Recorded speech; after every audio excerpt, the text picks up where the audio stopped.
Information and broadcasting minister Ashwini Vaishnaw ने ये कहा है कि सोशल मीडिया प्लेटफॉर्म और ओटीटी इनके ऊपर जो वल्गर कंटेंट मौजूद है उसके ऊपर पाबंदी लगाने का विचार किया जाना चाहिए।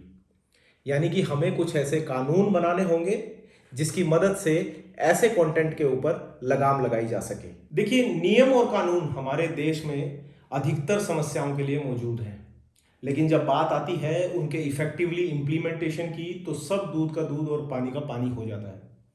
हालांकि खुद इन प्लेटफॉर्म्स ने अपनी कम्युनिटी गाइडलाइंस में ऐसा लिखा हुआ है कि उनके प्लेटफॉर्म पर ऐसा कंटेंट नहीं होना चाहिए, लेकिन फिर भी है।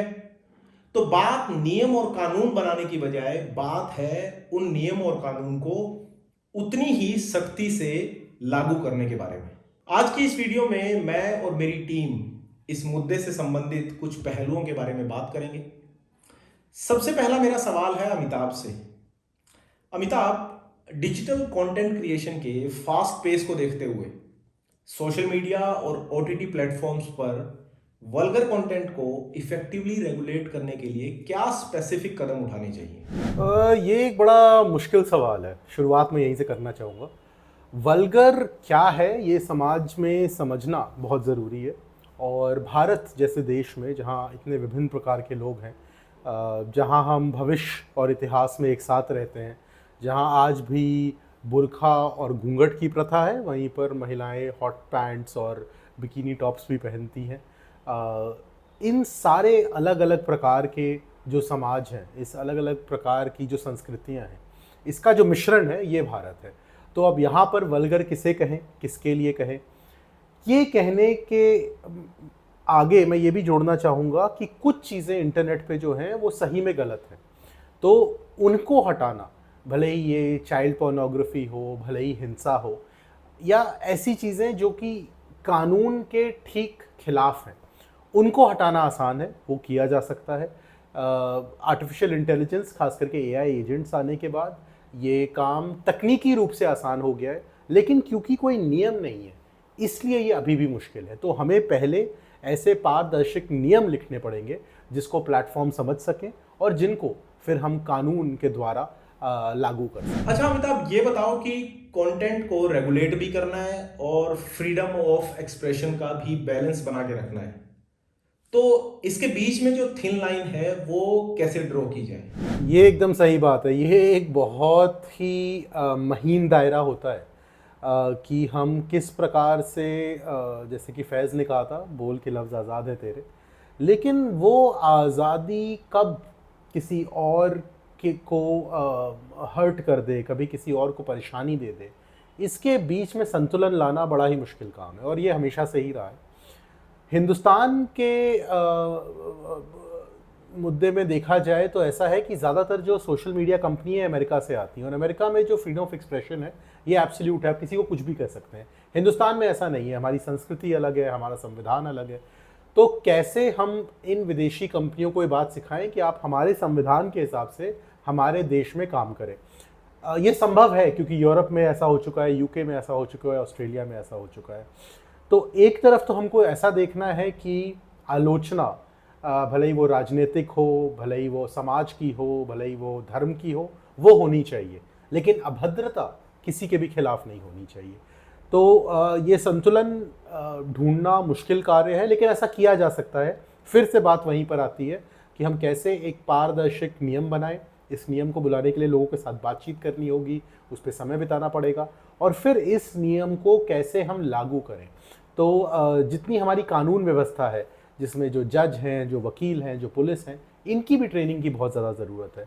और आखिरी में एक चीज़ जो रह जाती है जब भी हम तकनीक की बात करते हैं, वो है लोगों की जागरूकता।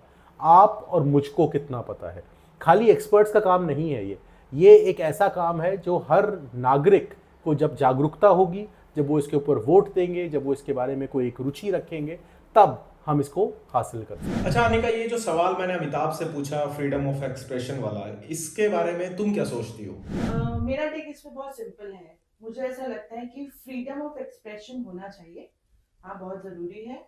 जहाँ फ्रीडम ऑफ एक्सप्रेशन के नाम पे जो कंटेंट आया है वो हार्मफुल हो जाए, किसी भी कम्युनिटी के लिए वो हार्मफुल हो जाए, उसमें गाली गलौज हो, अब्यूज हो, हार्म हो, उनके पास्ट प्रेजेंट फ्यूचर को लेके बातें हो जो अच्छी नहीं है, वहां पे उसको रेगुलेट करना ऑब्वियसली बहुत जरूरी है। फ्रीडम ऑफ एक्सप्रेशन का मतलब ये नहीं होता है कि आप अपना कोई भी ऐसा पहलू रख दें, उससे किसी कम्युनिटी को हार्म पहुंचा है, उनको बुरा लग रहा है, उसको रेगुलेट आपको करना ही पड़ेगा।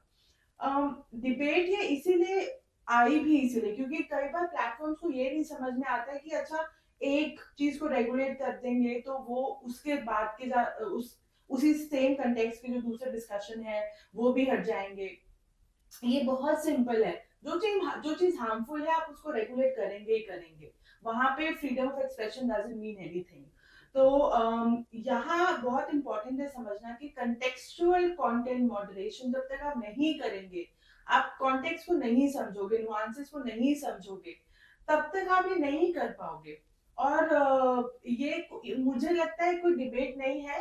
Freedom of expression is necessary and it is important and good enough till the time वो किसी को हार्म नहीं पहुंचा रहा। जहां वो हार्मफुल हो जाए आप उसको रेगुलेट करिए।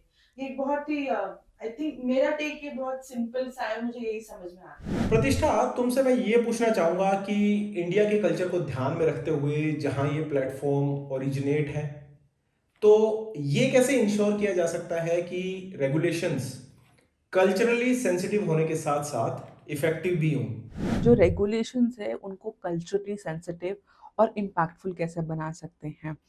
पहली बात तो हमें ये समझना होगा कि इंडिया एक डाइवर्स कंट्री है और डाइवर्सिटी के साथ साथ लोगों की अंडरस्टैंडिंग भी बहुत अलग है। एक विषय को लेके अगर हम बात करते हैं ईस्ट वेस्ट नॉर्थ साउथ में कहीं पे भी जाके, तो लोगों का उसको समझने का तरीका बहुत अलग है। और जहाँ तक रेगुलेशंस की बात है, तो ये रेगुलेशंस बाहर विदेशी कंपनी बनाते हैं और जब ये विदेशी कंपनी बनाते हैं तो वो अपने तौर तरीके देखते हैं, अपने डेमोग्राफिक्स में देखते हैं कि उस पर्टिकुलर विषय को कैसे समझा जा रहा है। अगर मैं यहाँ पे एग्जांपल लेती हूँ साइबर बुलिंग का, तो यहाँ पे वो अपने एरिया के हिसाब से समझते हैं, अपने कंट्री के हिसाब से समझते हैं कि साइबर बुलिंग को कैसे देखा जा रहा है। उसको बहुत ज़्यादा ब्रेक डाउन करना पड़ता है। इंडिया में वो चीज़ हो सकता है कि वो इफ़ेक्टिव ही नहीं है, उसको उस तरीके से देखा ही नहीं जा रहा। तो इसको इम्पैक्टफुल बनाने के लिए हमें 3 पॉइंट्स का ध्यान रखना होगा, स्पेशली कि हमें एंगेजमेंट विद कम्युनिटीज़ करना पड़ेगा। जब तक हम कम्युनिटीज़ में जाके एंगेज नहीं करेंगे और स्टेक होल्डर्स को इन्वॉल्व नहीं करेंगे, तब तक हम समझ नहीं सकते कि ये रेगुलेशंस जो हैं हमारे इंडिया में कितने इम्पैक्टफुल हो रहे हैं। दूसरा, इनको वर्नाक्युलर लैंग्वेजेस में बनाने की बहुत ज़रूरत है। डाइवर्सिटी को ध्यान में रखते हुए हमें समझना होगा कि ये रेगुलेशंस जितने ईज़ी, सिंपल और ब्रेकडाउन होंगे लोकल लैंग्वेजेस में, उतने ज़्यादा इम्पैक्टफुल होंगे, उतने ज़्यादा इफ़ेक्टिव होंगे। तीसरा, पब्लिक एंगेजमेंट और उनका फीडबैक। जब भी कोई रेगुलेशन बनता है, जब तक हम वो पब्लिक में जाके उनसे बात नहीं करेंगे, तब तक हमें पता ही नहीं चलेगा कि वो कितना इम्पैक्टफुल है। जब भी कोई केस रिपोर्ट होता है या जब भी कोई केस को हम देखते हैं, तो लोगों को पता ही नहीं होता। ये हमने खुद भी एक्सपीरियंस किया है। तो 3 पॉइंट को ध्यान में रखें और आई थिंक सो इंडिया में ये रेगुलेशन ज़्यादा इम्पैक्टफुल हो पाएँगे। आज की इस वीडियो में बस इतना ही। अगर आपके पास भी इस विषय से संबंधित कोई भी सवाल है तो आप हमें हमारे सोशल मीडिया प्लेटफॉर्म पर लिख सकते हैं। धन्यवाद।